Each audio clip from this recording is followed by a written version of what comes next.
The best ideas come as jokes. Make your thinking as funny as possible. If each of us hires people who are smaller than we are, we shall become a company of dwarfs. But if each of us hires people who are bigger than we are, we shall become a company of giants. It takes a big idea to attract the attention of consumers and get them to buy your product. Unless your advertising contains a big idea, it will pass like a ship in the night. I doubt if more than one campaign in 100 contains a big idea. Our business is infested with idiots who try to impress by using pretentious jargon. Never stop testing, and your advertising will never stop improving. Hire people who are better than you are, then leave them to get on with it. Look for people who will aim for the remarkable, who will not settle for the routine.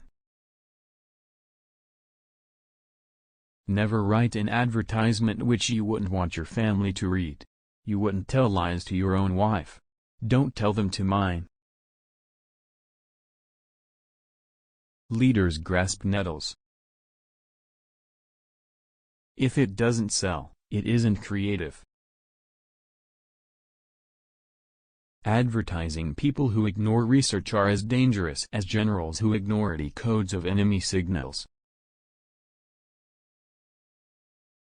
I notice increasing reluctance on the part of marketing executives to use judgment. They are coming to rely too much on research, and they use it as a drunkard uses a lamppost for support, rather than for illumination. Don't bunt. Aim out of the ballpark. Aim for the company of immortals. In the modern world of business, it is useless to be a creative, original thinker unless you can also sell what you create. On the average, 5 times as many people read the headline as read the body copy. When you have written your headline, you have spent 80 cents out of your dollar. Advertising is only evil when it advertises evil things. The more informative your advertising, the more persuasive it will be. The consumer isn't a moron, she is your wife. The pursuit of excellence is less profitable than the pursuit of bigness, but it can be more satisfying. First, make yourself a reputation for being a creative genius. Second, surround yourself with partners who are better than you are. Third, leave them to go get on with it. I don't know the rules of grammar. If you're trying to persuade people to do something, or buy something, it seems to me you should use their language, the language they use every day, the language in which they think. We try to write in the vernacular. Advertising is a business of words, but advertising agencies are infested with men and women who cannot write. They cannot write advertisements, and they cannot write plans. They are helpless as deaf mutes on the stage of the Metropolitan Opera. Political advertising ought to be stopped. It's the only really dishonest kind of advertising that's left. It's totally dishonest. There is no need for advertisements to look like advertisements. If you make them look like editorial pages, you will attract about 50% more readers. Advertising reflects the mores of society, but it does not influence them.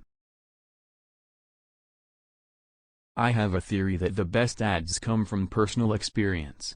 Some of the good ones I have done have really come out of the real experience of my life, and somehow this has come over as true and valid and persuasive. Every advertisement should be thought of as a contribution to the complex symbol which is the brand image. What really decides consumers to buy or not to buy is the content of your advertising, not its form. The most important word in the vocabulary of advertising is test. If you pre-test your product with consumers, and pre-test your advertising, you will do well in the marketplace. The headline is the ticket on the meat. Use it to flag down readers who are prospects for the kind of product you are advertising. I avoid clients for whom advertising is only a marginal factor in their marketing mix. They have an awkward tendency to raid their advertising appropriations whenever they need cash for other purposes. Can advertising foist an inferior product on the consumer? Bitter experience has taught me that it cannot. On those rare occasions when I have advertised products which consumer tests have found inferior to other products in the same field, the results have been disastrous. A good advertisement is one which sells the product without drawing attention to itself. If you ever have the good fortune to create a great advertising campaign, you will soon see another agency steal it. This is irritating, but don't let it worry you. Nobody has ever built a brand by imitating somebody else's advertising. 99% of advertising doesn't sell much of anything. There are very few men of genius in advertising agencies. But we need all we can find. Almost without exception they are disagreeable. Don't destroy them. They lay golden eggs. Develop your eccentricities while you are young. That way, when you get old, people won't think you're going gaga. Many manufacturers secretly question whether advertising really sells their product, but are vaguely afraid that their competitors might steal a march on them if they stopped. What you say in advertising is more important than how you say it. Like a midwife, I make my living bringing new babies into the world, except that mine are new advertising campaigns. You now have to decide what image you want for your brand. Image means personality. Products, like people, have personalities, and they can make or break them in the marketplace. The advertisers who believe in the selling power of jingles have never had to sell anything. Remove advertising, disable a person or firm from proclaiming its wares and their merits, and the whole of society and of the economy is transformed. The enemies of advertising are the enemies of freedom. Good copy can't be written with tongue-in-cheek, written just for a living. You've got to believe in the product. It strikes me as bad manners for a magazine to accept one of my advertisements and then attack it editorially, like inviting a man to dinner then spitting in his eye. The secret of long life is double careers. One to about age 60, then another for the next 30 years. I did not feel evil when I wrote advertisements for Puerto Rico. They helped attract industry and tourists to a country which had been living on the edge of starvation for 400 years. I do not regard advertising as entertainment or an art form, but as a medium of information. Much of the messy advertising you see on television today is the product of committees. Committees can criticize advertisements, but they should never be allowed to create them. Many people, and I think I am one of them, are more productive when they've had a little to drink. I find if I drink 2 or 3 brandies, I'm far better able to write.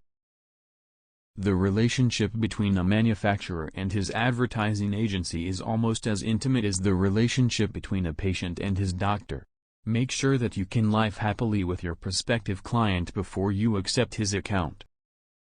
Some manufacturers illustrate their advertisements with abstract paintings. I would only do this if I wished to conceal from the reader what I was advertising. It is flagrantly dishonest for an advertising agent to urge consumers to buy a product which he would not allow his own wife to buy. Does advertising corrupt editors? Yes, it does, but fewer editors than you may suppose. The vast majority of editors are incorruptible.